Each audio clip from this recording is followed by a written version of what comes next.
Hello everyone, it's your girl Asia from Ron Rain's Fango channel. Welcome back to my channel. Welcome back to me reviewing another Degrassi season 14 episode.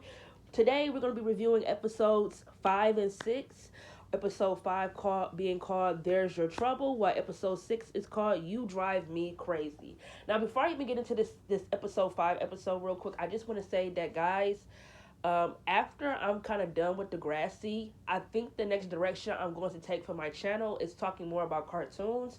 Because recently I have been watching cartoons that I've never watched before, or that I just don't remember as much. So, as always, when I'm done talking about them, I'm going to do a full series review. I figured it's just better that way instead of just coming on here and giving season 1 review, season 2.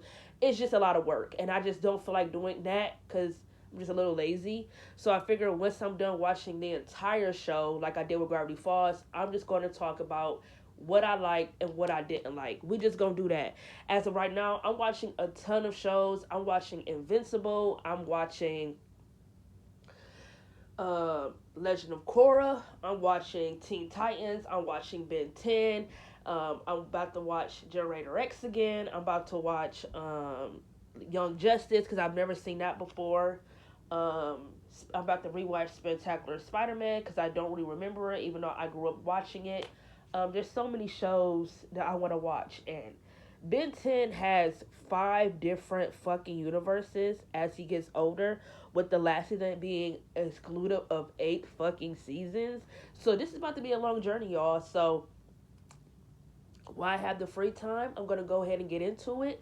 Cause once I do get back into working, I am gonna be a tad bit busy, but I promise I'll try to get on here as fast as I can when it comes to videos. That's why I'm trying to go through the Grass season 14 a lot, even if that means me making a video every day.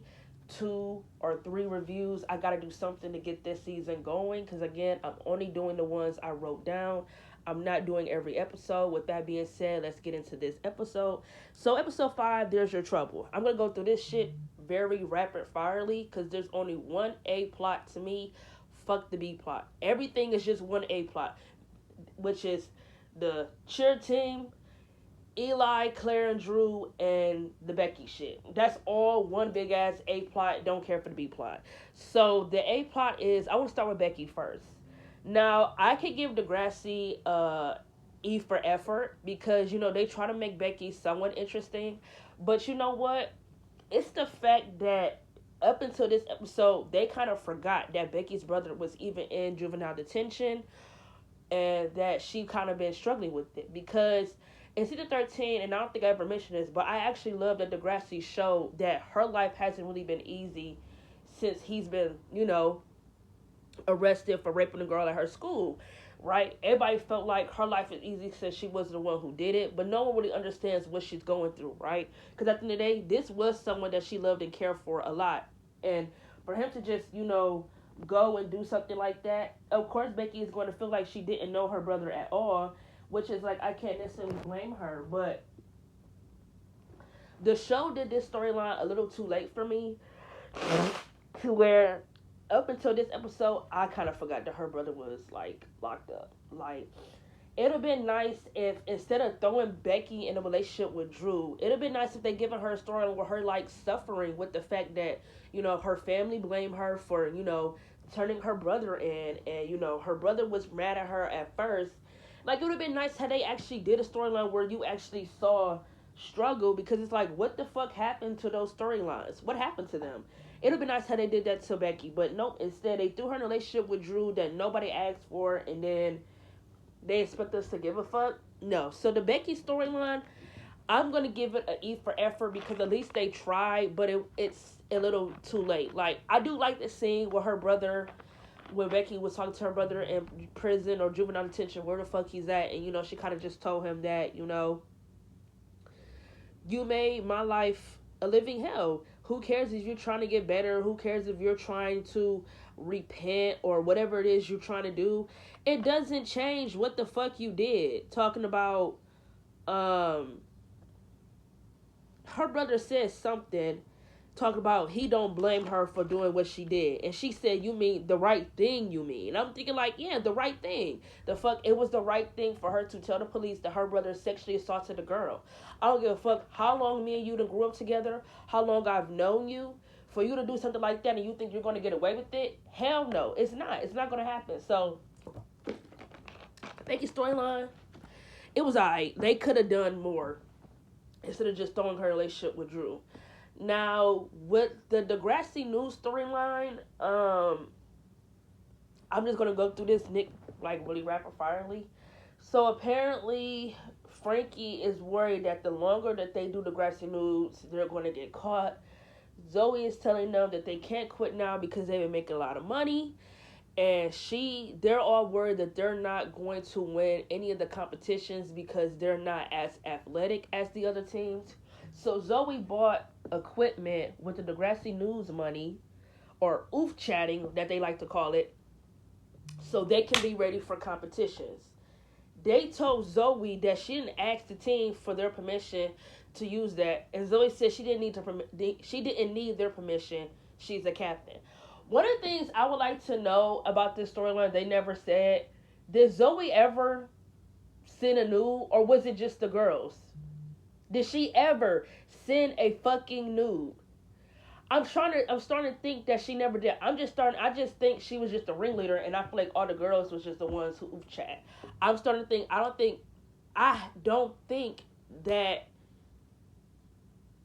think Zoe ever sent a fucking nude at all in this storyline.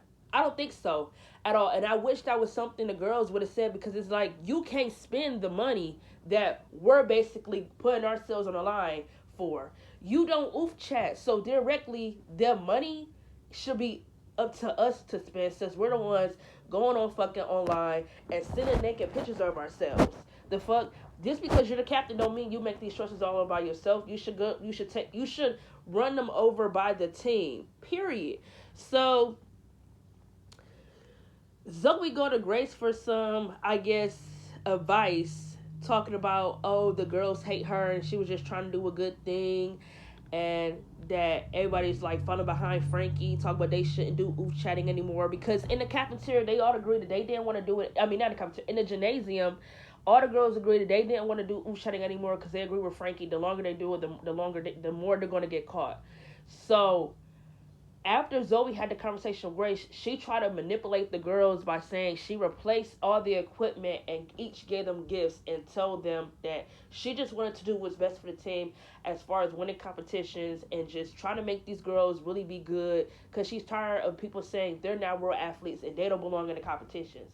So basically, she manipulated the team, gaslighting them into thinking they're wrong for not wanting to send naked pictures of themselves. There's nothing wrong with that.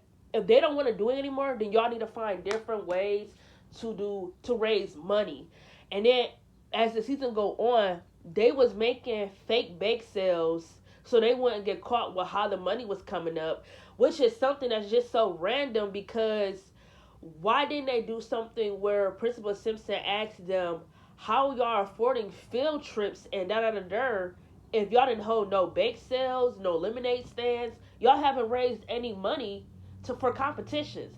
That would have been raising suspicion to where it's like, okay, Principal Simpson on our ass now because we're affording bus transportation, we're affording new mats, new equipment, and we haven't held now one bake sale. Had they did something where his suspicion was up to where now they got to do bake sales, that would have made more sense. They could have did something where, oh, someone the family led the money to them to do what they wanted to do with it as far as competitions and whatever the fuck. But it's like, how you just gonna make a fake bake sale and make Principal Simpson believe, oh yeah, they've been making bake sales to raise money up? No, if the bake sales are supposed to be at school, off top he's going to know that they ain't held no bake sales, they haven't held no lemonade stands or no garage sales, they haven't done anything, no fundraising at all to afford bus transportation or to afford new outfits or to afford new mats or new equipment. Like, Degrassi didn't even try to make the storyline good. That is my issue with it. They didn't try to make it good. It's just like they would just, let's write this, right. They didn't try to make it good. Like, they didn't try to make it suspenseful. if you know your team or if you know your school has a history of fundraising whenever it came to the cheerleader team, and you find out the cheerleader team has been affording bus transportations and new outfits and equipment, but they ain't held not one bake sale in the school, off top your suspicion should be up. It's like Principal Simpson was less active in the new generation as a principal, very less active. And I think this is when he actually started becoming a principal, right? For the newer generation, he was definitely more active. I understand they didn't really want to make him much of an on-screen character because he's the principal. He's not a teenager. But at least in the OG era, he was a teacher that cared. A parent. He was involved when it mattered. And next class in the newer generation, you forget this even a principal. Shit, with all the shit going on in Degrassi, where is the principal, my nigga? But that just don't make sense to me that they never did something where it raised his suspicion that how the fuck are they raising money? And then in this season, and I know I'm spoiling shit, but it is what it is, I'm gonna just say it. I don't know if they suspended Principal Simpson and then when that new principal was there, she was just holding his absence.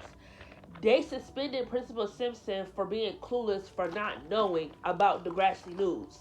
And you know what? Whenever I watch the storyline, I always ask myself, how the fuck did he not know? Why wasn't Degrassi News ever brought to his attention? You have kids on their phones every fucking day. They could have brought it up to Principal Simpson any day. Instead, if they were going to stretch this storyline for the very first half, there should have been no reason why Principal Simpson should have known. Unless when they did, I don't know if this episode was before or after, but Hero versus Villain, I do know for a fact he asked Zoe, did she know anything about the oof chatting, Degrassi News that's going around and things like that because it's brought to his attention. I don't know if he said it was the children's team or whatever the fuck, but he did say something about the oof chatting. Now I do know that, but I'm not sure if it was before or after, but it's the fact that it's too fucking late.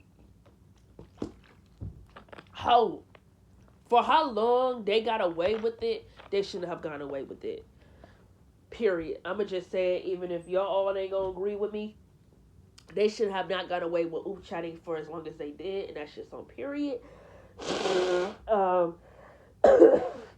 Sorry, allergies. But let me go back to the conversation that Grace and Zoe had, and then I'm done talking about this shit. So Zoe gonna tell Grace that the children's team hate her, and she was just trying to do a good thing. This bitch this bitch Zoe is going to say her reasonings for wanting to do Degrassi News is because when her pictures of herself when she was assaulted was plastered all over the internet, she didn't have a say. Now she has a say on what guys can get by her permission and I'm so tired since this storyline have started with the writers basically using the excuse that since she is a sexually assault victim that she can basically get away with what she's making these girls do. How does it make Zoe any better for what she went through to put them girls out like that? You're letting these girls sell naked pictures of themselves for money.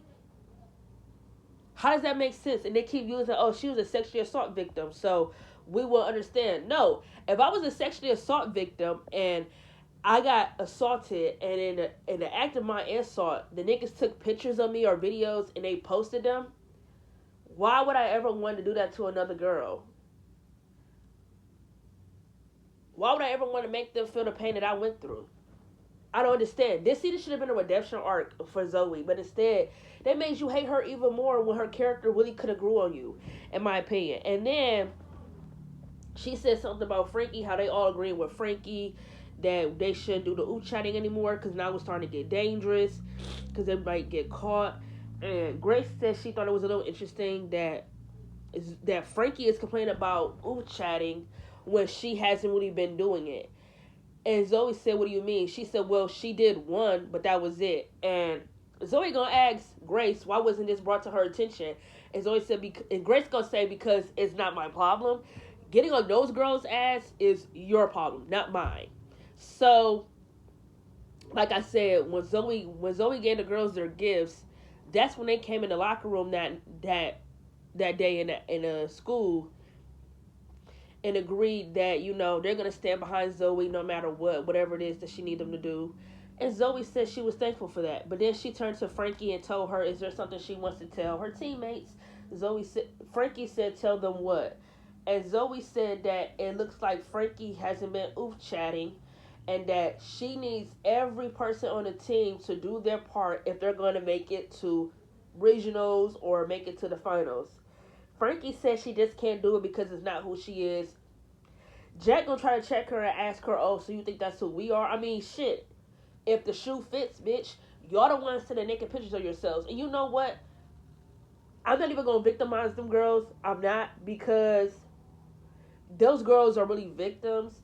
And like Frankie said, they would have said no, but they are afraid of Zoe. Zoe is a motherfucking bully. Those girls were afraid to put their fucking foot down and tell her no, they don't want to do this, that there's other ways to make money. They were afraid to stand up to her. So that is why they went along with it. But at the end of the day, they're victims no matter what. Through certain circumstances, they are victims because they...